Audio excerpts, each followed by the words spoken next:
Bismillahirrahmanirrahim. Assalamualaikum warahmatullahi ta'ala wabarakatuh. Sebelum kita mulakan program kita atau majlis kita pada pagi ini, marilah kita sama-sama buka dengan baca ummul kitab Al-Fatihah.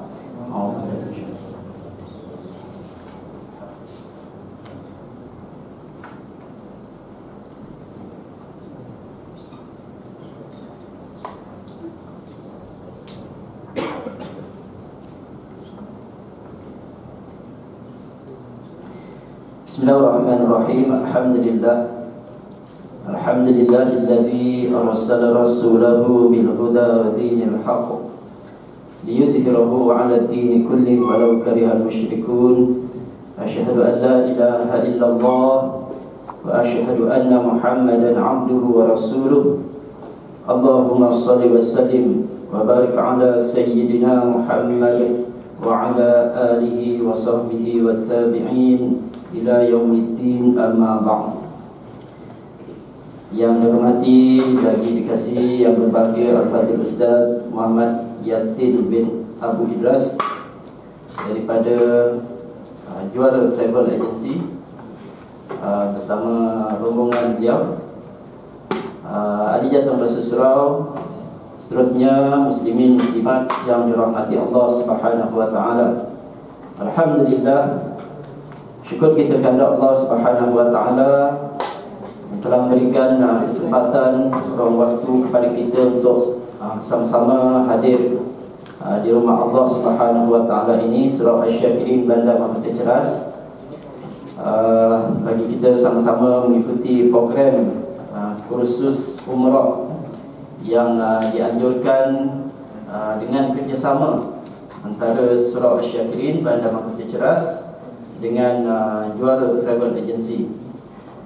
Saya bagi pihak Jatuh Bahasa Surau pertama-tamanya mengucapkan ribuan terima kasih kepada Al-Fadhil Ustaz Muhammad Yatin di atas inisiatif dan juga tawaran ataupun ruang yang ditawarkan kepada pihak surau untuk menganjurkan program ini. Dan memang bagi pihak surau kami amat berbesar hatilah dan mengalu-alukan program yang dianjurkan ini bagi manfaat kita bersama. Walaupun mungkin tuan-tuan ada yang belum pun merancang, mungkin duit pun tak kumpul lagi ya.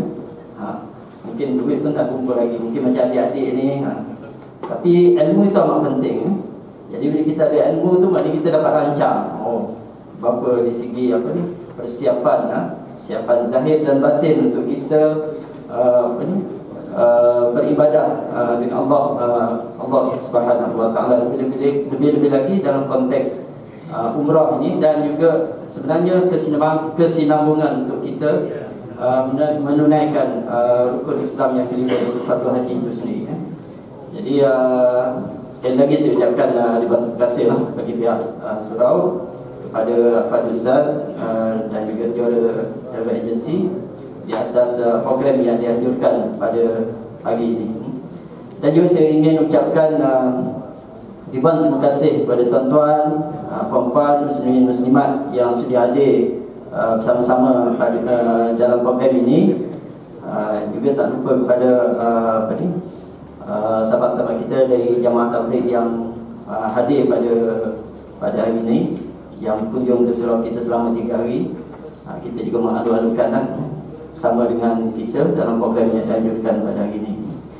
Jadi tanpa buang masa, untuk majlis seterusnya saya serahkan. Sebelum tu saya nak maklumkan, maknanya kita antara tentatif program kita akan ada bacaan Al-Quran, kemudian ada zikir munajat, selepas tu mungkin ada jamuan sikit. Pak jamuan akan ada penerangan atau taklimat ataupun pengajian berkaitan dengan umrah. Jadi tanpa buang masa, nak menjemput Ustaz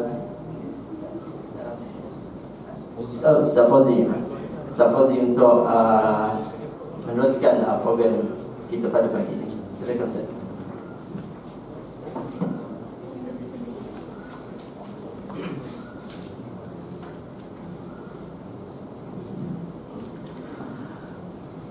Assalamualaikum warahmatullahi wabarakatuh.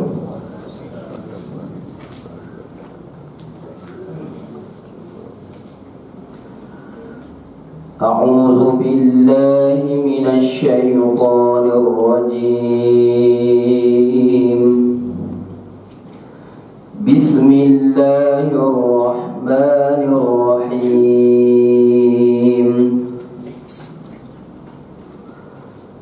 Wa anfiqu fi sabilillahi wa la tulqu bi aydikum ila tahlukati wa ahsinu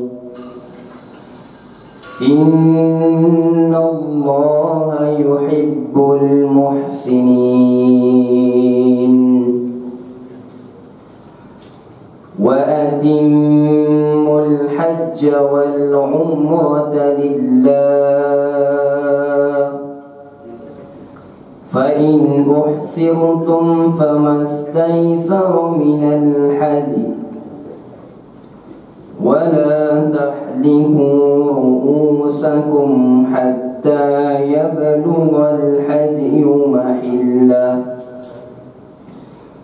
فمن كان منكم مريضا أو به أذى من رأسه ففدية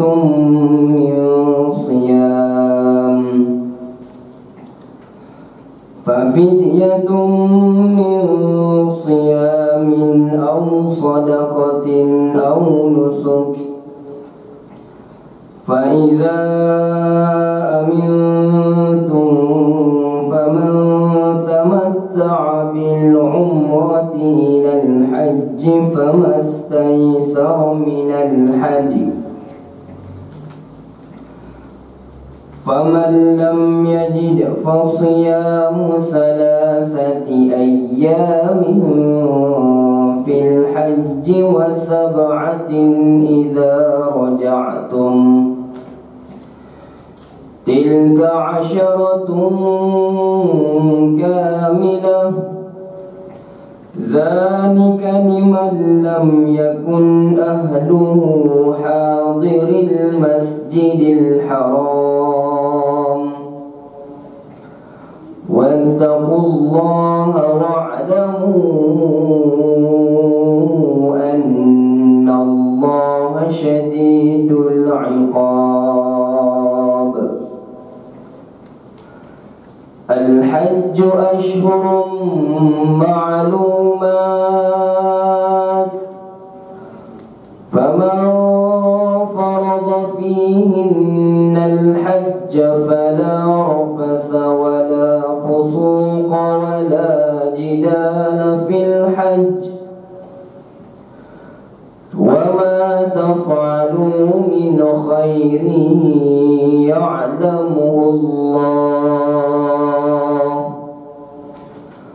وتزودوا فإن خير الزاد التقوى واتقون يا أولي الألباب. ليس عليكم جناح أن تبتغوا فضلا من ربكم فإذا أفضتم من عرفات فاذكروا الله عند المشعر الحرام واذكروه كما هداكم وإن كنتم من قبله لمن الضالين.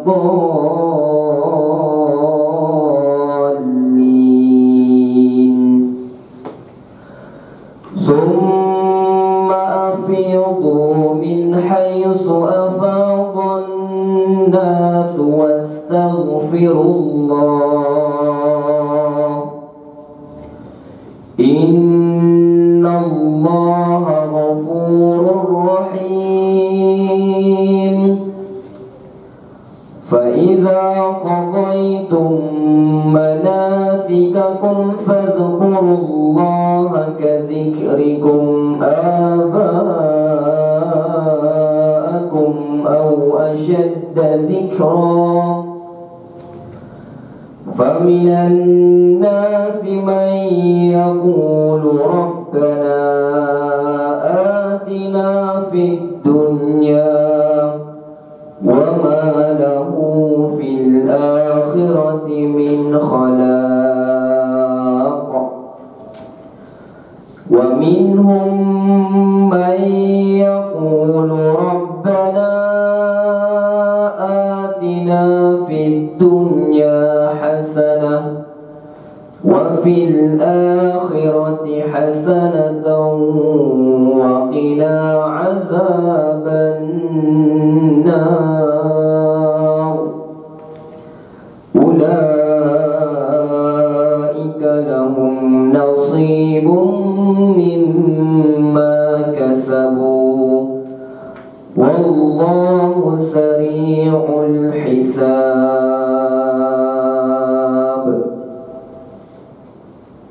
InsyaAllah tuan-tuan, marilah kita berzikir kepada Allah. Mudah-mudahan pada pagi yang penuh dengan keberkatan ini kita dapat rahmat dan berkat daripada Allah Subhanahu wa taala. Astaghfirullah Rabbal baraya, astaghfirullah minal khataya, astaghfirullah Rabbal baraya, astaghfirullah minal khataya, astaghfirullah Rabbal baraya, astaghfirullah minal khataya. Rabbi zidni ilman nafi'an wa wafiq li amalan maqbulan wa wahab li rizqan wasi'an atub alayya tawbatan nasuha واتوب علي توبة نصوحا أستغفر الله رب البرايا أستغفر الله من الخطايا أستغفر الله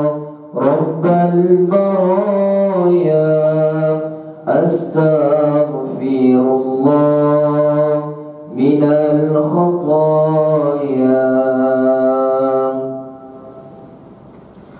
سبحان الله والحمد لله ولا إله إلا الله الله أكبر سبحان الله والحمد لله ولا إله إلا الله الله أكبر سبحان الله والحمد لله ولا إله إلا الله الله أكبر سبحان الله والحمد لله ولا إله إلا الله الله أكبر سبحان الله والحمد لله ولا إله إلا الله الله أكبر سبحان الله والحمد لله ولا إله إلا الله الله أكبر سبحان الله والحمد لله ولا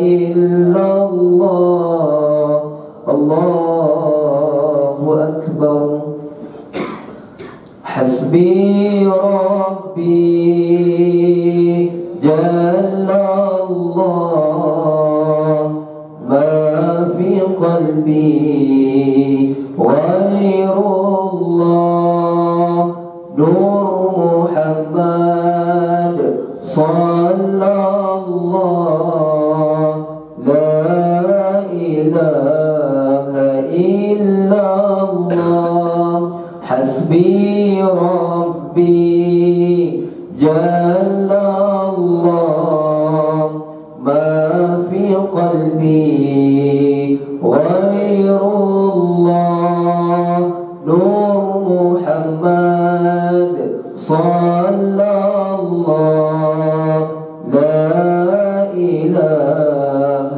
إلا الله حسبي ربي جل الله ما في قلبي غير الله نور محمد صلى الله لا إله إلا الله حسبي ربي جل الله ما في قلبي غير الله نور محمد صلى الله لا إله إلا الله الفاتحة أعوذ بالله من الشيطان الرجيم بسم الله الرحمن الرحيم الحمد لله رب العالمين الرحمن الرحيم مالك يوم الدين إياك نعبد وإياك نستعين اهدنا الصراط المستقيم صراط الذين أنعمت عليهم غير المغضوب عليهم ولا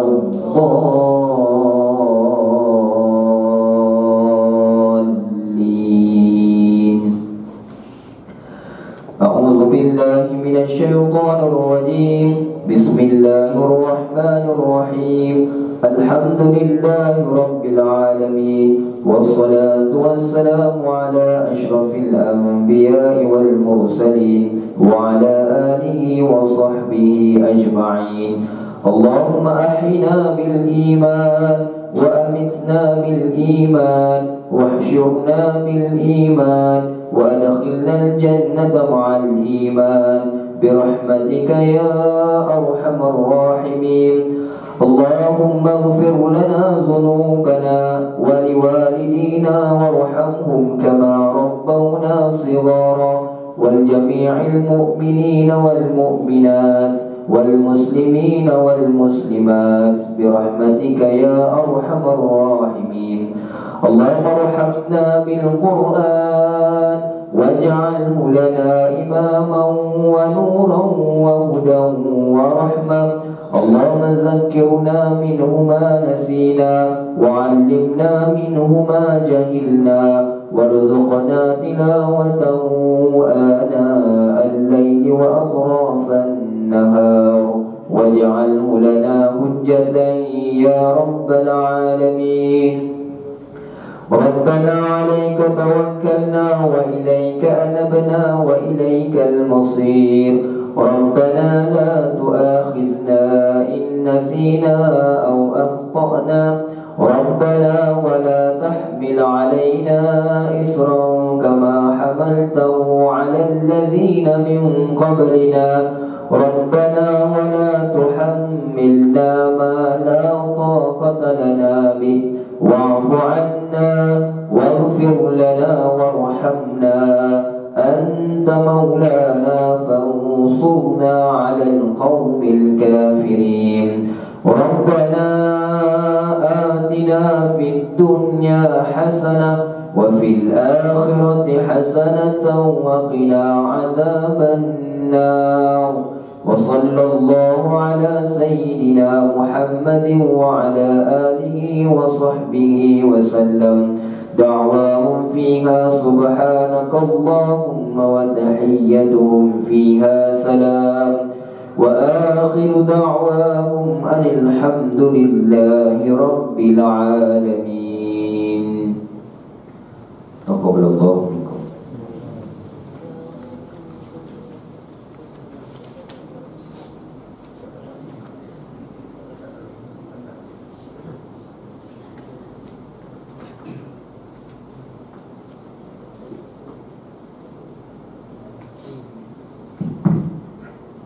Assalamualaikum warahmatullahi wabarakatuh. Yang pertama sekali, saya Ustaz Muhammad Yatim bin Abdul Idras, mentawih daripada juara Table yang tua Sini Berhad, yang membaca bacaan ayat suci Al-Quran Karim adalah Ustaz Muhammad Fauzi Al-Murki daripada Jabatan Agama Islam Pahit, daerah Ulangan, dan seorang lagi sahabat saya Ustaz Miar Zulharnain, iaitu bahagian Usuluddin. Beliau akan mengambil bahagian untuk slide video untuk persembahan ziarah Madinah dan juga Mekah. Terlebih dahulu juga saya mengucapkan terima kasih kepada Surau Asy-Syakirin kerana dengan bermurah hati membenarkan kami untuk mengadakan sedikit majlis ilmu ini, berkongsi majlis ilmu ini dalam iaitu umrah. Ya, mudah-mudahan dengan sedikit masa yang tuan-tuan dan puan-puan peruntukkan untuk majlis ini, dan ada juga jemaah-jemaah yang akan bertolak pada bulan 12 insya-Allah. Ya, jadi syukur alhamdulillah dapat hadir sama-sama kita memanfaatkan majlis ilmu ini, berkongsi majlis ilmu ini, kerana di depan saya ini daripada kumpulan tabligh pun lebih hebat-hebat juga, kerana mereka ini memang biasa pergi sana bermusafir, ya. Dan juga kita mohon juga jemaah-jemaah daripada Surau Asy-Syakirin Bandar Mokhtar Ceras ini supaya dapat hadir sama-sama kita, supaya kita dapat berkongsi ilmu ini, supaya dapat kita mengeratkan lagi silaturahim kita. Seterusnya, saya bukan masa saya untuk saya slot saya nanti selepas kita jawapan. Sekarang kita memberi ruang kepada Ustaz Mio Zulharnain untuk mempertontonkan klip video beliau dalam bab ziarah Masjid Nabawi dan juga ziarah Mekah Al-Mukarramah, Masjidil Haram, ya, Mekah. Jadi mudah-mudahan dengan sedikit penerangan ini kita dapat ilmu daripada penerangan beliau, insya-Allah.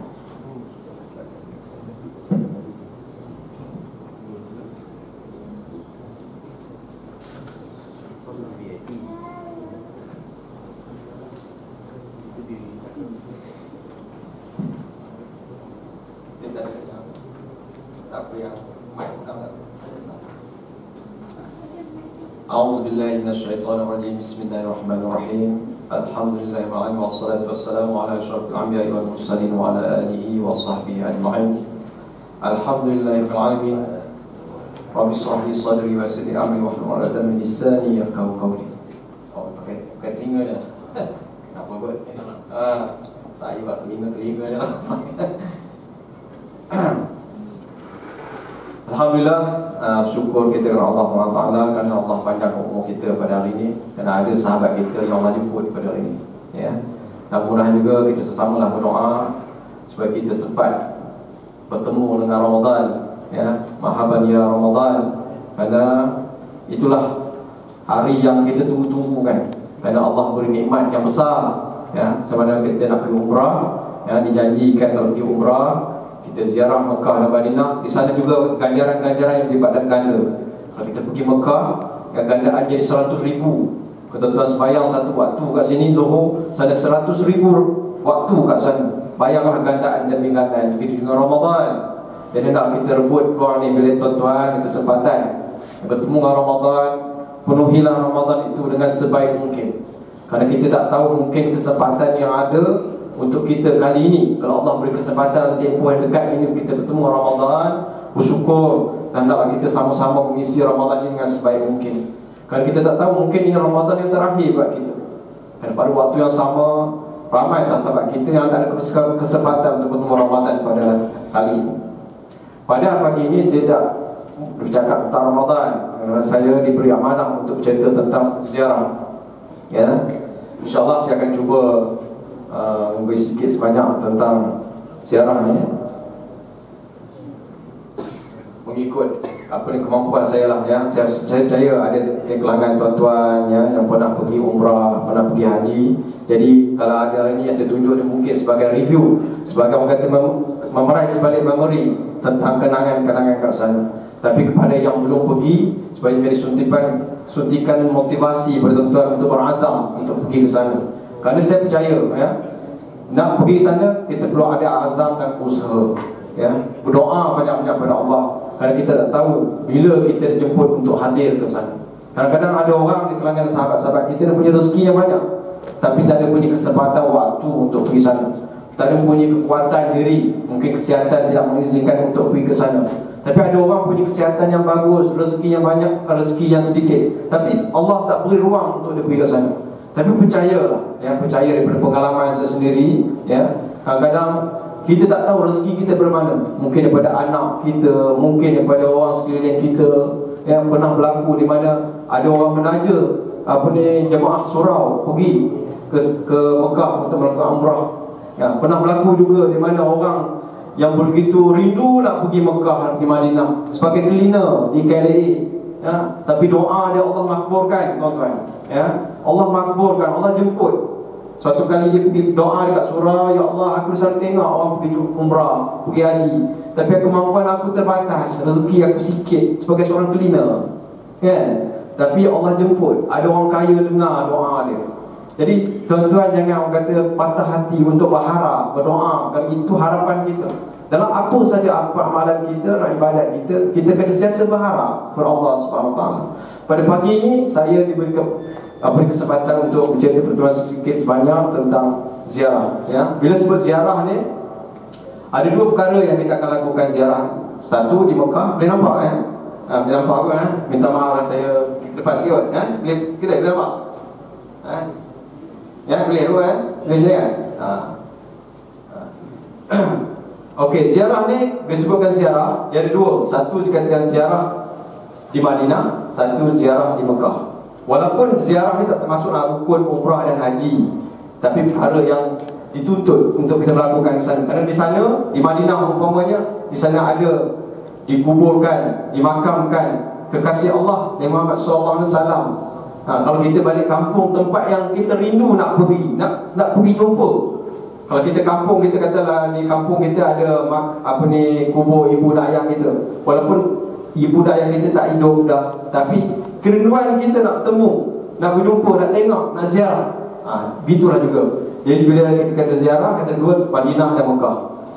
Dan bila disebutkan ziarah di Madinah, ada dua. Satu dikata ziarah dalam, satu ziarah luar. Apa dia kata ziarah dalam ni? Ziarah dalam ni, apa yang kita ada dalam masjid tu, itu kita akan bawa. Ini saya cerita pengalaman mutawif lah. Mutawif punya peranan kat sana, dia akan bawa tuan-tuan yang ikut serta dalam rombongan umrah ataupun haji contohnya. Kita akan buat ziarah, ziarah dalam dan ziarah luar. Ziarah dalam ni, apa saja yang ada dalam masjid dan berhampiran dengan masjid. Kita akan ceritakan apa yang ada dalam masjid, tempat-tempat yang makbul atau tempat-tempat yang digalakkan kita banyak berdoa dan sebagainya, tempat-tempat kisah-kisah apa yang berlaku dalam masjid dan sebagainya. Begitu juga ziarah-ziarah luar. Ziarah luar, apa yang berlaku di sekeliling Masjid Madinah, kisah-kisah peperangan Uhud, Badar dan sebagainya. Jadi biasanya bila rombongan tuan-tuan yang mengikut rombongan ni akan dibawa ke tempat-tempat berikut dan akan ceritakan sejarah-sejarah yang mana sikit sebanyak akan membantu memberi sikit suntikan motivasi tuan-tuan untuk menggandakan lagi amalan hidup kita ni. Kerana yang pergi ni itu merupakan kesempatan ya. Tak semua orang, saya cakap tadi, tak semua orang boleh pergi ke sana. Kadang-kadang ada orang duit banyak, badan sihat, tapi tak terdetik nak pergi pun. Ada orang tak ada duit ya, badan sakit, tapi nak sangat nak pergi. Begitulah kehidupan kita ni. Bila kita sebut Madinah, Madinah ni satu pada kota Islam yang pertama sekali dibina. Kota Islam yang dibina dalam sejarah Islam. Dan di sana juga banyak diturunkan wahyu sebagaimana berlaku di Mekah, begitu juga di Madinah, ya. Dan sana juga ada tempat-tempat yang penuh dengan barakah dan sebagainya, dan juga dikenali sebagai tanah haram sebagaimana berlaku di Mekah, begitu juga di Madinah. Maknanya disebut tanah haram bukannya haram macam kita istilah kita faham ni haram, duit ni haram, makan ni haram, bukan. Haram ni maknanya kota itu suci, dijamin Allah atas kesuciannya, dan insya-Allah dipelihara daripada dajjal, jaminan syafaat Nabi pada yang meninggal di sana dan sebagainya. Dan tempat yang penuh dengan keberkatan dan gandaan pahala. Ini gandaan di sana, kalau sembahyang di Masjid Nabi gandaannya 1000. Seperti contoh tadi, kalau tuan-tuan sembahyang subuh sini 1 waktu, sana 1000 waktu. Bayanglah tuan-tuan, ya, kalau tuan-tuan kesempatan senang umrah, biasanya 3-4 hari kita kat Madinah, kan. Bayang berapa banyak waktu kita kat sana, digandakan 1000. Kalau tuan-tuan pergi ke Mekah, 100,000. Itulah. Jadi tuan-tuan kena rebut peluang tu. Kalau ada kesempatan, pergi rebut. Begitu juga dengan Ramadan ni, digandakan amalan kita.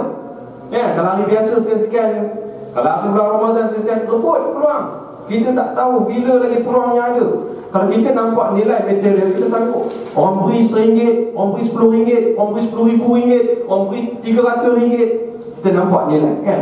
Tapi bila gandaan yang Allah nak beri, kita tak nampak. Tapi sebenarnya itulah gandaan-gandaan yang kita perlu tahu, supaya orang kata merangsang untuk kita melakukan amal ibadat dan sebagainya. Ini di Madinah, yang antara perkara-perkara yang akan dibawa, ditunjuk di sana. Ini Masjid Nabi, yang kita sebut Masjid Nabi lah, senang, ya. Masjid Nabi yang ada sekarang ni. Dan insya-Allah dalam proses melakukan perubahan di mana berlaku di Mekah, ya. Di Mekah hampir 50% proses dan dijangkakan siap 2016-2017 dah mula dah hampir siap, ya. Ini Masjid Nabi. Ini gambaran, kan gambar-gambar ni saya ambil pada internet dan sebagainya. Untuk saya rasa tadi tuan-tuan pun pernah tengok gambar ni. Ini kubah hijau ni tuan-tuan nampak ni. Di bawah ni ada makam Nabi dan juga 2 orang sahabat. Makam 2 orang sahabat, Abu Bakar dan Sayyidina Umar. Saya rasa kalau saya cerita detail pun tuan-tuan dah tahu ni. Adik-adik pun tahu, betul tak adik? Dah tahu cerita ni. Cuma kita orang kata untuk merangsang jiwa kita, terdetikkan jiwa kita nak pergi ke sana, ya. Kita tengok orang selalu pergi umrah setiap 6 bulan pergi umrah. Kita pun kalau boleh Allah beri rezeki, kita pun nak pergi. Dan siasa kita pergi, rindu nak pergi kat sana. Ini gambaran yang saya tayang tadi tentang bagaimana payung itu cantik sekali, ya, di Madinah ni. Indah, cantik. Sini tak ada lagi lah. Saya tahu letak di surah Syakirin dah pasang payung macam ni, kan. Cantik, ya. Bila tak panas, ditutup. Bila panas ni, dibuka. Ya, cantik. Nampak cantik lah dengan lampu dan sebagainya. Ini yang sebagian masih lagi tutup, sebagian dah buka. Mana-mana yang pernah pergi tu, boleh nampaklah gambaran lagi jelas. Mana yang tak pernah pergi tu, itulah rupa dia. Tuan nampaklah rupa tu, payung dia. Ya. Ini dalam masjid Nabi, ya, dengan kapet merah, dengan tiang warna putihnya. Ini gambaran suasana dalam masjid, ya.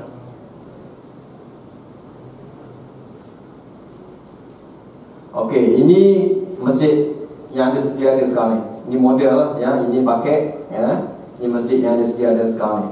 Dan ini gambaran jangkaan pembesaran yang berlaku. Yang kuning ni yang akan berlaku, yang besar yang akan berlaku bila 20 esok. Inilah rupa masjid Nabi yang akan besar. Mana imam akan semayang kat depan sini. Ni. Dulu sekarang semayang kat sini. Ini rupa masjid yang lama sekarang, yang merah. Tetapi nampaklah pembesaran demi pembesaran berlaku. Bila pembesaran demi pembesaran berlaku, banyaklah perkara yang terpaksa dia roboh dan sebagainya. Contoh di Mekah, contoh banyak kesan-kesan sejarah dimusnahkan. Contoh rumah Nabi, rumah Nabi dengan Siti Khadijah, yang jadikan bilik air, kan? Walaupun dia rumah Nabi pun situ turunnya wahyu, kan? Tapi kita susah nak cakap lah ni. Kerajaan Arab Saudi ni dia ada perancangan dia. Dia ada asbab dia. Contoh kata rumah Nabi lahir di rumah datuk dia, nak diroboh juga. Dia kata ini rumah datuk dia. Datuk dia pun jahiliah. Pada kita di situ lahirnya Nabi, kan? Tapi sebabkan ada proses-proses pembesaran dan sebagainya, banyak pemusnahan kesan-kesan sejarah akan berlaku. Dan saya percaya generasi-generasi yang akan datang, macam adik-adik kita yang akan pergi ni, banyak kesan-kesan dah tak nampak. Contoh kat Padang Arafah, banyak benda-benda. Kalau saya tengok tahun, saya pergi tahun 98, saya pergi awal dulu 98. Setelah saya pergi 2012, banyak perubahan-perubahan yang ketara, perubahan yang telah berlaku di sana. Ini gambaran Madinah yang mereka jangka nak buat 2020 dia ke atas lah, ya, pembesaran pemodenan dan sebagainya. Ini kalau tuan-tuan nak pergi ke Madinah, ke Masjid Nabi, saya sarankan tuan-tuan belajarkan sikit gambaran dalam Masjid Nabi. Kenalkan apa-apa yang ada dalam Masjid Nabi. Contohnya kat mana Raudah, kat mana Raudah, apa yang berlaku di tiang-tiang ni, nama-nama tiang ni, apa ada dekat mimbar, apa ada dekat mihrab. Tuan-tuan kena nampak gambaran tu. Sampai tiba sana, tuan-tuan dah tahu cerita sikit sebanyak. Kisah macam mana berlakunya tiang Siti Aisyah, apa yang berlaku kat situ. Contohnya di sini, apa yang berlaku yang biasanya orang selalu duduk dekat-dekat rak buku ni, kan? Yang selalu orang duduk kan. Selalu kalau tuan-tuan pergi umrah, selalu nampak orang berebut nak duduk kat sini. Mengapa? Dulu kat sini ada mihrab. Sini biasanya Nabi semayang tahajud. Sekarang jadikan rak buku. Jadi orang tak nampak lah tanda tempat mihrab Nabi tu. Dulu masa saya pergi tu, dia ada lagi bekas lekuk kat sini. Sekarang dah tak ada lah. Jadi tempat-tempat ni yang biasa orang berebut ni, biasanya ada kisah-kisah mengapa orang berebut nak duduk. Contohnya dekat Raudah ni sebab apa orang berebut? Antaranya Rasulullah bersemayang kat situ, tempat Rasulullah sujud kat situ. Bukan sebab kita nak cerita Raudah tu sendiri, kita nak cerita tempat itu ada di mana Rasulullah pernah duduk, pernah semayang dan sebagainya. Dan kalau kita tengok di dalam masjid ni, banyak kisah-kisah yang saya sarankan pada tuan-tuan dan puan-puan yang nak pergi ni, ambil sikit nota lah tentang cerita tentang dalam masjid Nabi ni. Banyak kisah-kisah supaya kita datang keseronokan untuk kita beriktikaf dan sebagainya dalam masjid Nabi. Ini kalau saya tengok peta ni, tuan-tuan kita akan nampak sama benda ni dalam dia punya bangunan yang kotak berhampiran dengan tempat kubah makam Rasulullah ni. Ini kat bahagian luar. Tapi kalau kita buka dinding dia, kita akan nampak dalam ni ada rumah Nabi, dalam ni ada tempat Siti Fatimah punya rumah dan sebagainya. Jadi kalau tuan-tuan masuk dalam Masjid Nabi, tuan-tuan akan tahu di sini ada Raudah, ada berapa tiang, ada berapa tanda kat sini. Nak tengok Raudah, dia punya kapet dia warna hijau. Itu beza dia. Kalau yang kapet merah tu bukan Raudah. Jadi kawasan Raudah ni tak besar. Dia antara dalam kawasan makam Nabi ni sampai berapa tiang saja. Nak tahu kawasan yang luar ni, kawasan Raudah ni, dia kapet dia warna hijau. Okey, berhampiran apa ni dalam Masjid Nabi ni adalah ada beberapa perkara yang kita tahu. Contohnya Raudah, tempat Raudah yang tempat sia-sia orang berebut, dikatakan tempat yang mustajab untuk kita berdoa, ya. Bukan sekadar Raudah saja tempat kita nak berdoa, di mana-mana pun kita boleh berdoa. Surah ni pun boleh kita berdoa, tapi dengan kalau betul cara adab dia lah. Yang kita saja kena pergi Raudah boleh terima Allah mampu, bukan. Jangan letak sifat Allah demikian. Kita boleh berdoa di mana-mana sahaja. Di sini pun kita boleh berdoa. Dengan penting yang pentingnya kita tahu adab-adab bagaimana untuk kita berdoa kepada Allah Subhanahu Wa Taala. Tapi yang cuma saya katakan kelebihan Raudah ni memang ada. Kelebihan dia memang ada, diperjelaskan. Mimbar Nabi, kisah-kisah apa berlaku di mimbar Nabi. Ya, peringkat awal dulu Nabi berkhutbah pakai batang tamar saja, ya. Tapi bila sahabat tukar mimbar Nabi, batang tamar tak dijadikan sebagai mimbar Nabi di tempat yang berhampiran dengan mimbar Nabi. Kalau tuan-tuan pergi masuk sana ada mimbar Nabi, di situ dikatakan tertapak telaga Kausar. Bila kita dia di akhirat esok, situ ada telaga Kausar. Dan mimbar Nabi ni nak ceritakan batang tamar, tuan-tuan ya, pun menangis. Bila Rasulullah tak menyandar kat dia, tak guna dia menangis. Kita ni jadi manusia pun kadang-kadang hati keras, ya. Tak pernah kita menangis bila kita sebut nama Nabi pun tak pernah kita bersalawat, ya. Kita pun tak pernah menyambut suruhan-suruhan Nabi. Kalau tuan Rasulullah suruh buat apa, kita suruh, kita tak nak buat. Bahawa kata sahabat kita nak buat tabligh, kan, buat ziarah. Dia merupakan satu sunnah, kita ziarah. panggil orang. Tapi kadang-kadang kita rasa apa ni, asyik pergi ke rumah orang, Assalamualaikum, Assalamualaikum, betul tak sahabat kan? Kadang-kadang orang masyarakat marah, ada tempat marah. Saya cakap sebab saya selalu berfungsi surau Jumaat juga. Saya invite tabligh ni boleh kata sebulan sekali, sebab saya tak ada punya kekuatan untuk ziarah. Orang kita tarik orang taman kita ni datang ke surau. Demo ni ada punya kekuatan untuk panggil orang kan. Panggil orang datang ke surau. Sebanyak orang kata adalah usaha-usaha kita ke arah tempat tu. Dan tempat di Sufa, makam Nabi, dalam masjid Nabi ada makam Nabi, itu antara Sayyidina Abu Bakar dan Sayyidina Umar. Mihrab Nabi, tempat Rasulullah tempat yang siasa Rasulullah semayang. Tiang-tiang ni, kalau tuan-tuan atau perempuan pergi ke masjid Nabi ni, tuan-tuan saya galakkan tahu sikit sebanyak apa yang berlaku di situ. Tiang ni ada nama dia. Tuan-tuan kalau perhati kat tiang tu ada nama dia. Tiang Siti Aisyah, tiang Taubat dan sebagainya. Jadi nak tahu apa cerita tiang Taubat, dia ada cerita dia. Tiang Siti Aisyah ada cerita dia. Jadi ada benda-benda yang kalau kita pergi, seronok kita duduk kat situ. Kita pun heran mengapa orang berburu nak duduk kat tiang kan. Jadi sebenarnya kadang-kadang kita rasa benda tu tak berlaku, tapi sebenarnya orang tu tahu. Kita yang jahil, kita tak tahu. Macam orang pergi ke Mekah, pergi ke Kaabah kan, kadang-kadang pekak dekat Mutazam, kita kata apalah punya fanatik, tak faham. Padahal kita tak faham Rasulullah buat benda tu kan. Tapi sebabkan kejahilan kita benci satu benda yang kita tak tahu. Sebenarnya benda tak berlaku dalam sunnah, digalakkan oleh agama. Tapi bukan saya kata takap semua sekali, tak. Ada tempat-tempat yang tertentu, ada yang bukan daripada sunnah, kerana bid'ah pun. Setengah tu sambil jilat-jilat, ambil kain Kaabah dan sebagainya, itu melampau lah. Ya, ada, kita cakap atas dasar agama lah. Ya, apa agama suruh. Ya, ini Raudah. Kalau tuan-tuan nampak kapet dia warna hijau. Ini ada mihrab Nabi. Ini tempat mimbar Nabi. Dulu tak ada lah macam ini rupa dia. Mimbar Nabi tak ada rupa macam ni. Ini dah diubah suai dan sebagainya. Sama juga macam tiang-tiang. Zaman dulu mana ada tiang-tiang macam ni masjid Nabi kan. Dia cuma ada tiang-tiang batang tamang saja. Mihrab Nabi pun sama juga. Dulu mana ada mihrab. Cuba lepasnya kerajaan Umayyah dan sebagainya, mereka bina mihrab di situ. Sebab apa? Di situ pernah Rasulullah semayang. Jadi orang rebut sebab di situ Rasulullah pernah sujud. Yang kita nak rebut ni sebab situ Rasulullah pernah duduk, Rasulullah pernah sujud dan sebagainya. Saya ni macam orang kata baca sejarah lah, lebih kurang macam tu lah. Saya nak cerita lebih-lebih pun tuan-tuan lebih kurang tahu lah dunia. Ini gambar lama. Tuan-tuan nampak tempat Raudah ni, tiang ni warna coklat. Sekarang tiang ni bukan coklat, tiang ni warna putih. Kalau tuan-tuan pernah pergi ke sana, dia mesti tiang warna putih sebenarnya. Dia tak ada tiang coklat. Tiang coklat ni tiang lama. Ini tempat muazzin azan kat atas ni. Tempat muazzin azan yang tuan-tuan naik pula kan. Tuan-tuan pergi ke Mekah kan, pergi ke Madinah, tuan nampak ni tuan-tuan kena naik, kena roh kena halau. Ini bahagian pintu Raudah yang nak keluar pada kawasan Raudah tu. Kita akan keluar ke kawasan pintu ni, kita akan pergi ziarah makam Nabi dan makam Sayyidina Umar, Sayyidina Abu Bakar.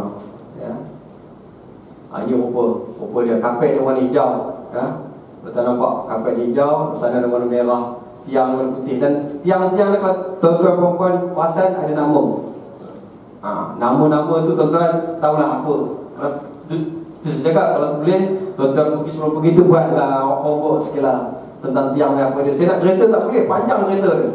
Nak untuk cerita buat dalam masjid ni panjang. Saya diberi amanah dalam masa setengah jam kan. Marah Ustaz Yatim kan, tak boleh kan. Okey. Ini belum sampai lagi kat Mekah ni. Takut tak sampai kita kat Mekah ni. Ini lebih kurang macam Isra Mi'raj juga lah kan. Tuan-tuan duduk dia diam saja kan. Saya bawa tuan-tuan pergi Mekah, pergi Madinah. Satu sen pun tuan-tuan tak keluarkan duit. Kalau balik kan tuan-tuan cerita, saya dah sampai ke Madinah, ke Mekah. Lebih kurang macam tu lah. Mekah Isra Mi'raj juga lah. Ini saya cakap ni. Dulu sini ada tempat mihrab Nabi. Sekarang dia jadikan rak buku. Antara alasan dia kata dia tak mau timbul bid'ah. Sekarang saya faham ayat-ayat Quran ni pun banyak dah ditukar, dipadam-padam dan sebagainya. Saya tak tahu, kadang-kadang fikrah ahli-ahli sana ni macam-macam fikrah kan. kan? Kita melihat satu sudut yang lain, mereka melihat satu sudut yang lain. Ini mimbar, ini pakai kuburan. Di sini ramai sahabat Nabi, anak Nabi, isteri-isteri Nabi dikubur ke sini. Dan dikatakan 70,000 akan masuk surga tanpa risau. Jadi kalau tuan-tuan pergi sana berazam lah, nak meninggal ke sana. Ada siapa nak meninggal, nak mati ke sana, pergi umrah, ingat nak mati ke sana. Ada. Tapi kalau boleh berazam, berazam supaya Allah jemput kita kat sana. Kalau tuan-tuan datang sini pun tuan jemput juga. Apa ramai yang kadang-kadang pergi kerja tak sampai, Allah jemput juga. Ada tuan tengah makan, Allah jemput juga. Apa kita heran? Pak mati, kullu nafsin za'iqatul maut. Setiap yang bernafas akan mesti mati. Apa tuan rasa takut? Sampai ni kita berazam. Di sana so ada dapat syafaat Allah daripada Nabi SAW. Itu lebih utama. Kalau kita tak tahu kat sana tuan-tuan, kita ni kat muka bumi ni banyak dosa.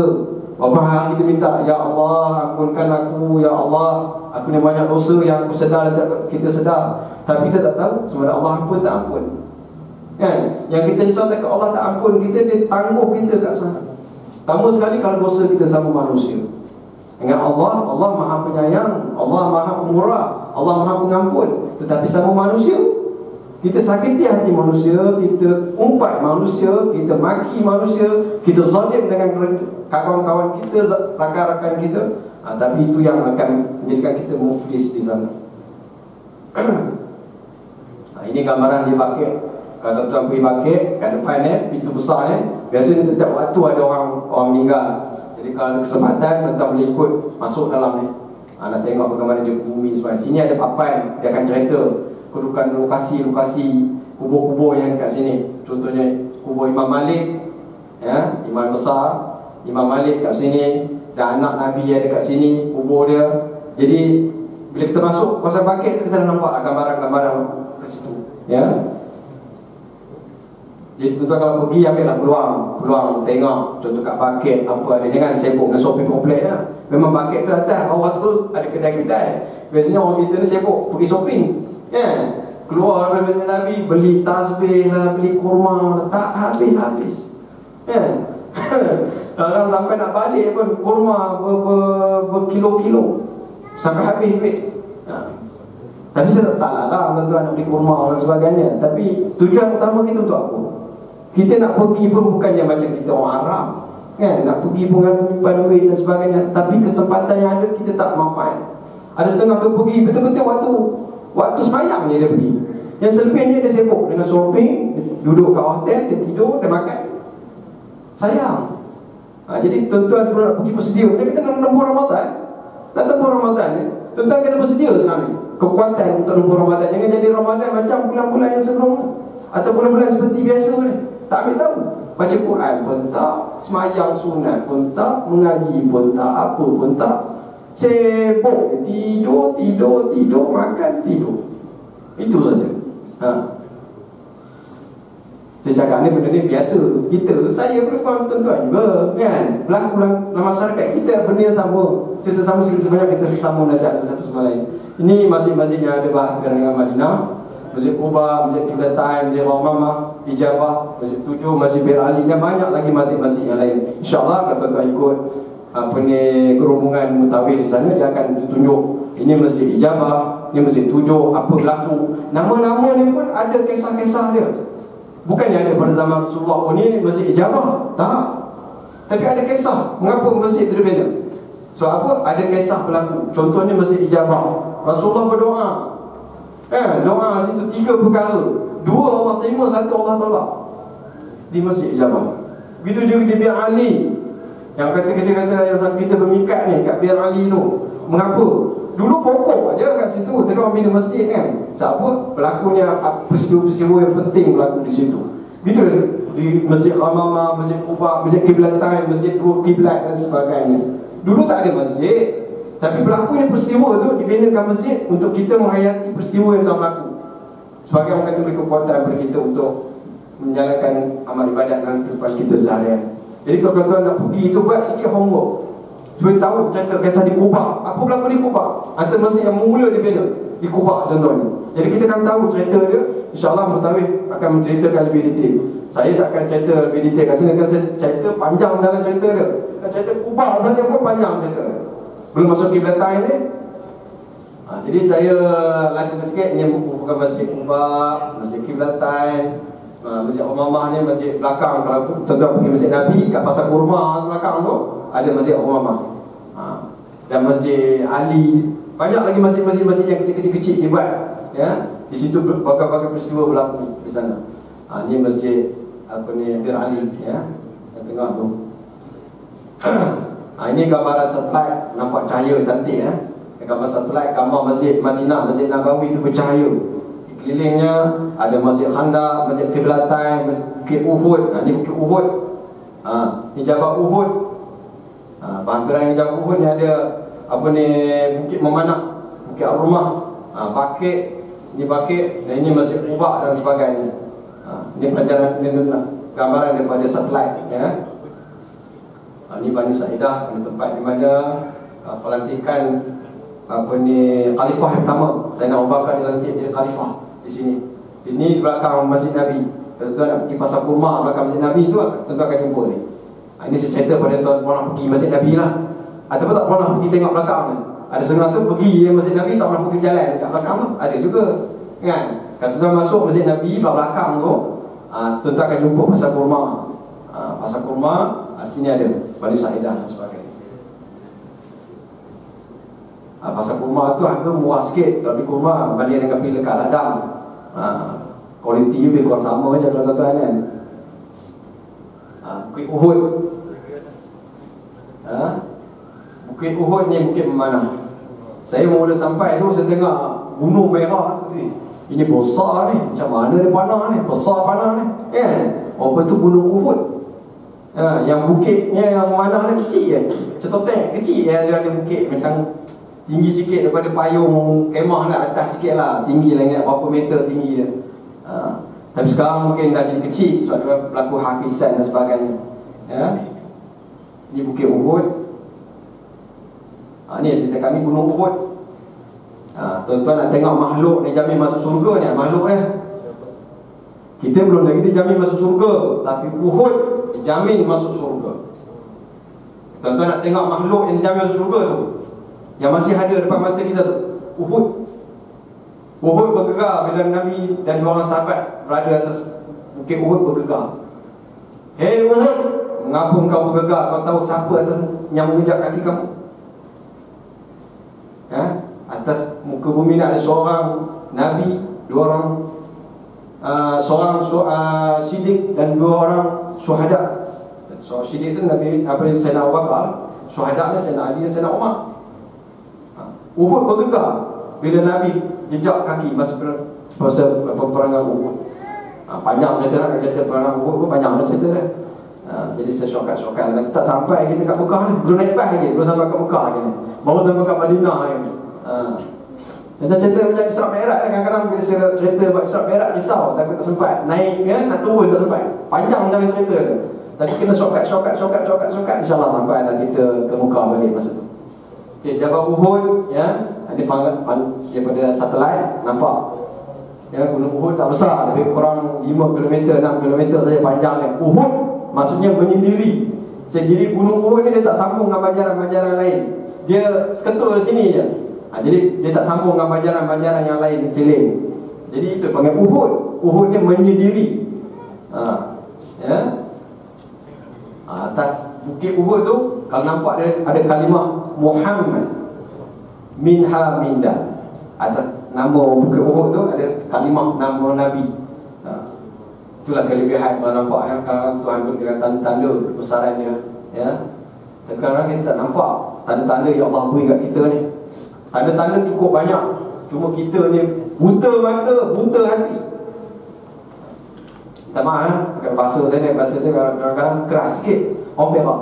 Bahasa ni kasar sikit, kadang orang tak faham. Sekali saya pergi ceramah dekat orang asli, dia pun tengah apa dia cakap, dia tak faham. Bahasa orang Perak ni bahasa lain sikit bahasa. Dia bukan macam bahasa orang Pahang, kan. Itulah bahasa. ni perang, ni tempat Badar, berlaku di mana peristiwa, satu lagi peristiwa perangan dalam sejarah Islam. Ini tu yang kisahlah yang kami tu.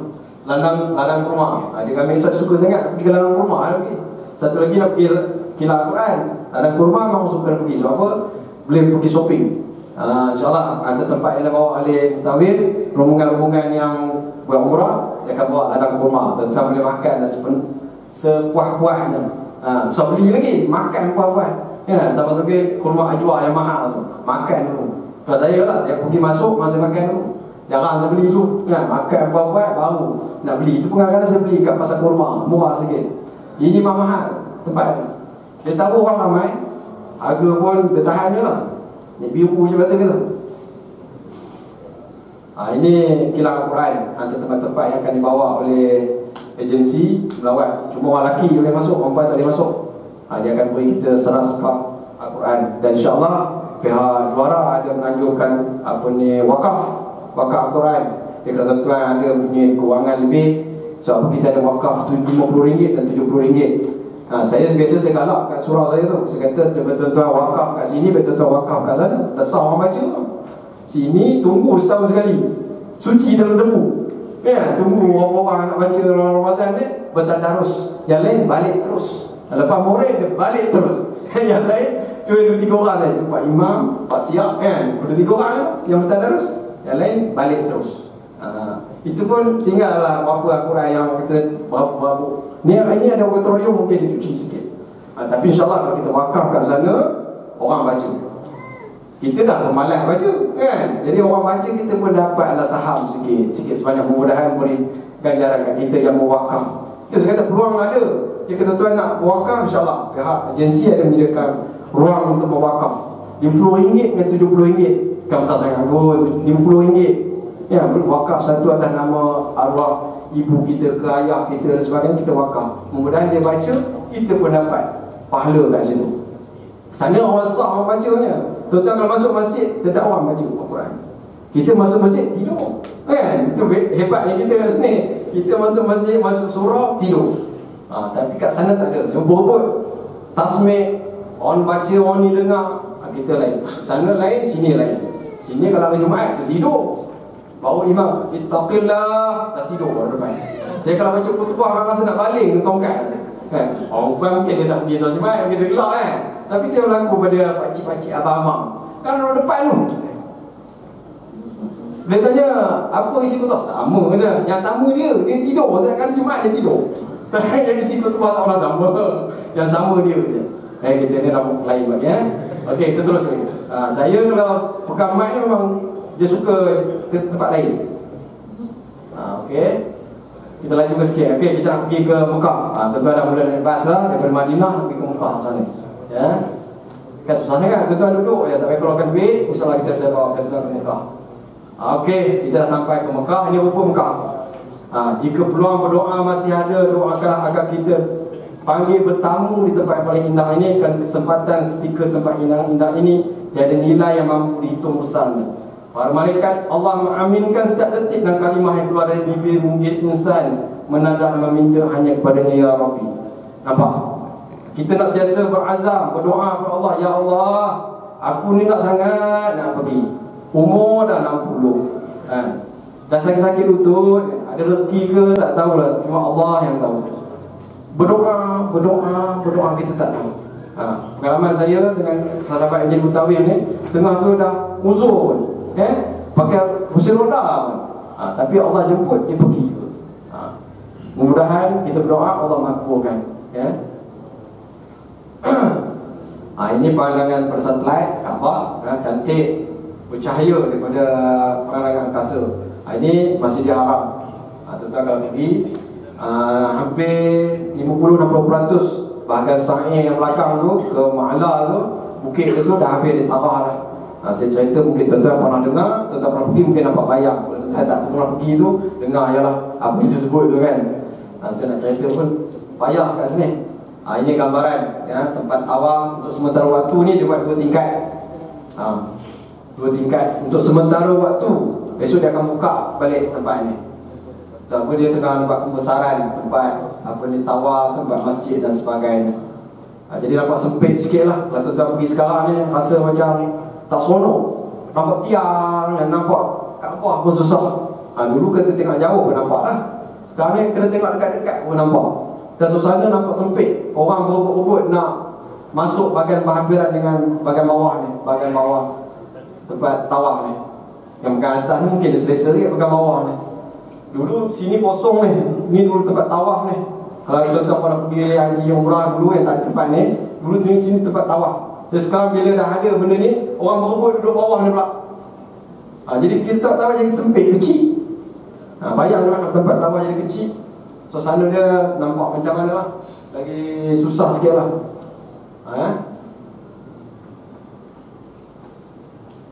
Ini gambaran masjid ya, Nabi. Ini gambaran yang akan berlaku lagi, pembesaran demi pembesaran. Tuan-tuan nampak ya, tanah banyak kosong. Tuan-tuan rasa nak pergi buat setinggal sana banyak lagi. Tuan boleh tahu kan, nak pergi duduk kat sana kat Mekah. Saya kata kalau saya ada rezeki saya nak duduk sana. Duduk lah, banyak kosong. Tapi panas kan, duduk atas gunung.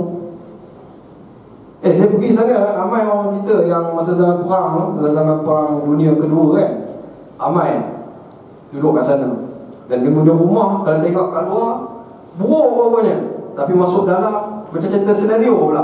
Luar macam mas tinggal kan, dalam fuyo. Rumah apartmen dia cantik. Duduk dalam bukit dan sebagainya. Terus sekarang tak ada lah rumah-rumah tu, semua dibuat pembinaan.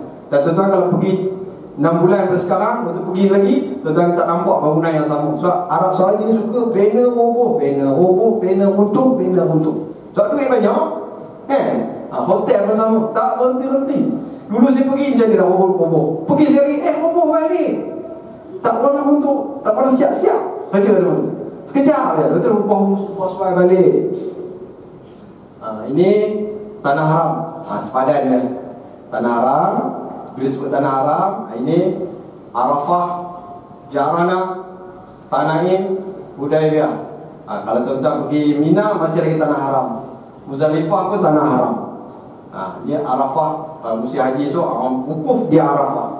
Kan? Di Jarana tempat yang paling jauh sekali kalau kita nak bermikat. Tuan-tuan kena faham mikat ya, dalam untuk kita lepas minyak untuk ni tak sama dengan mikat. Kan? Ada siapa yang tak faham lagi dia katakan mikat. Mikat ni tempat-tempat yang ditentukan. Ini tanah halang, tanah haram, sepadan. Setengah orang kata ini mikat, ni bukan mikat. Ini tanah halal, Tanaim, Hudaybiyah. Tapi pasti orang kita saya nak pergi mikat. Tapi itu bukan mikat.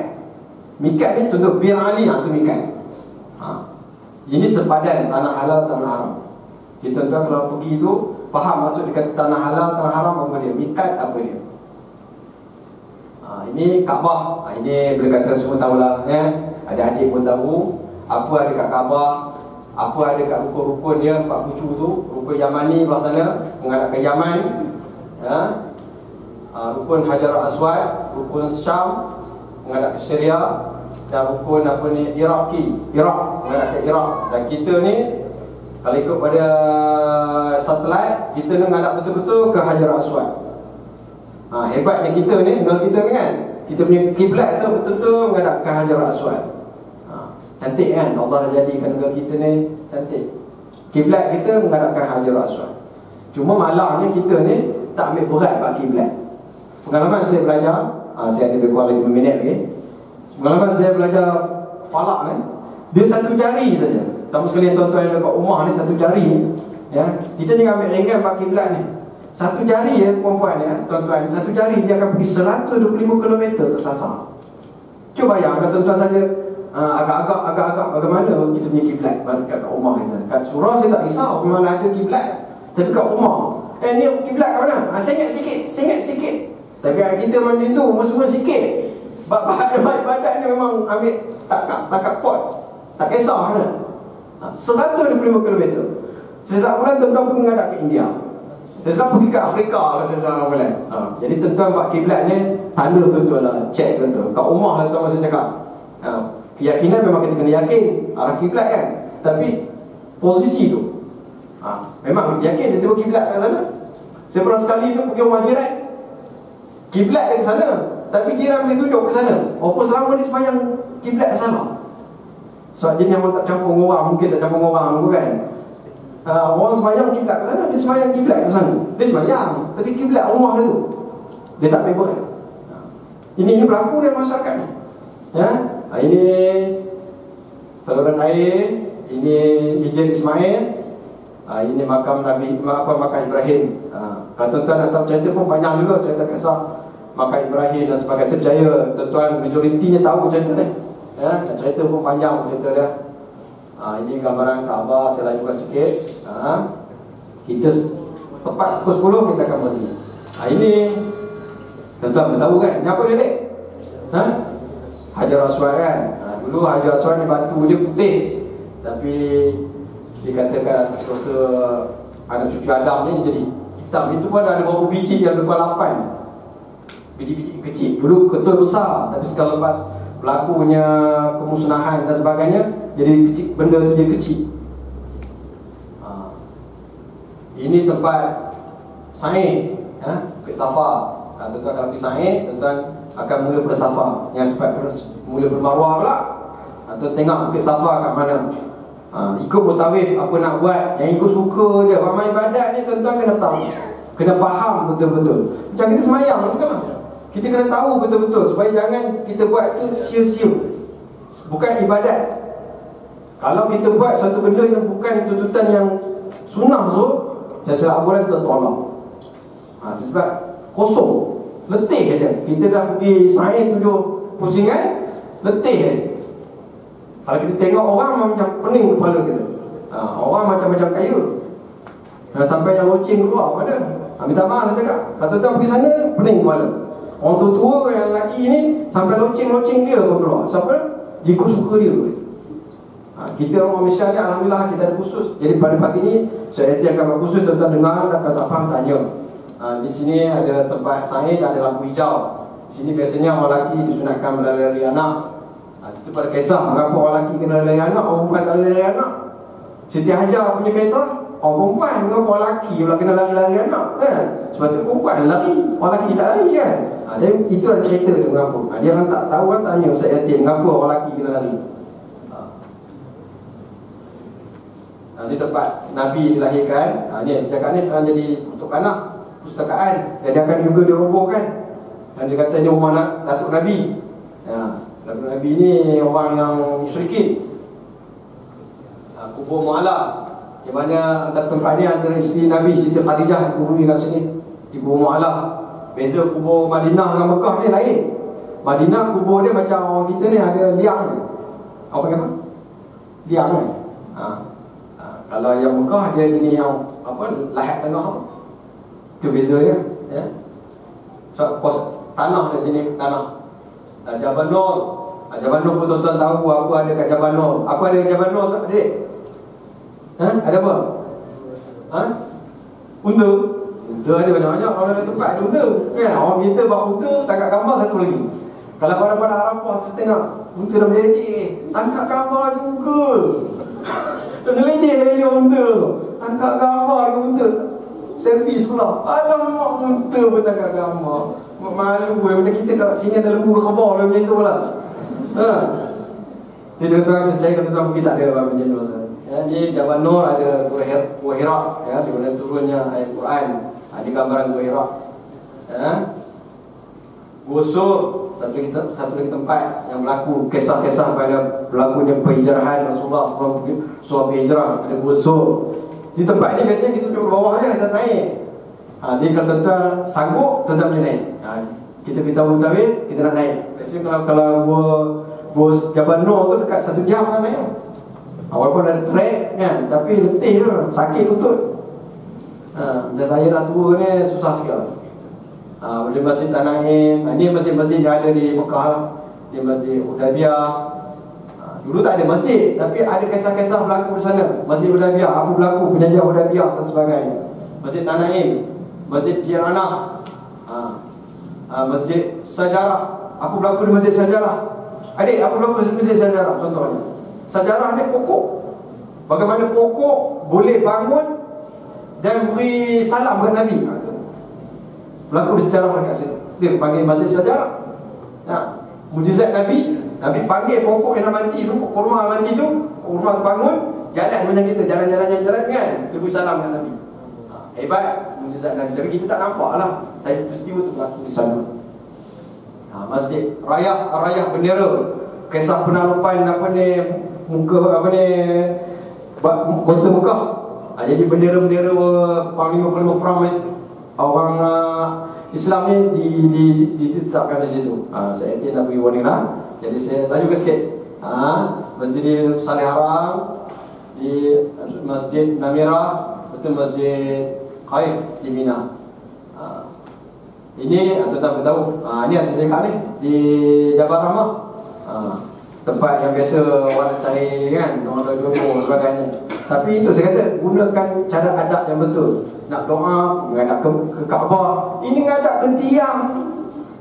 Tengok Pak Arab tulis nama, dia pun tulis nama. Orang terjenuh nak cat putih. Kita conteng. Nak ambil berkat kononnya.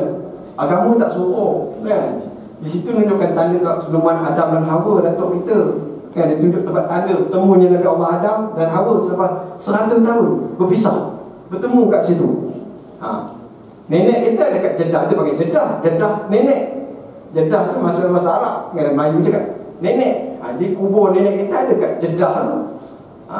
Jadi ni penemuan antara Nabi Allah Adam dan Hawa.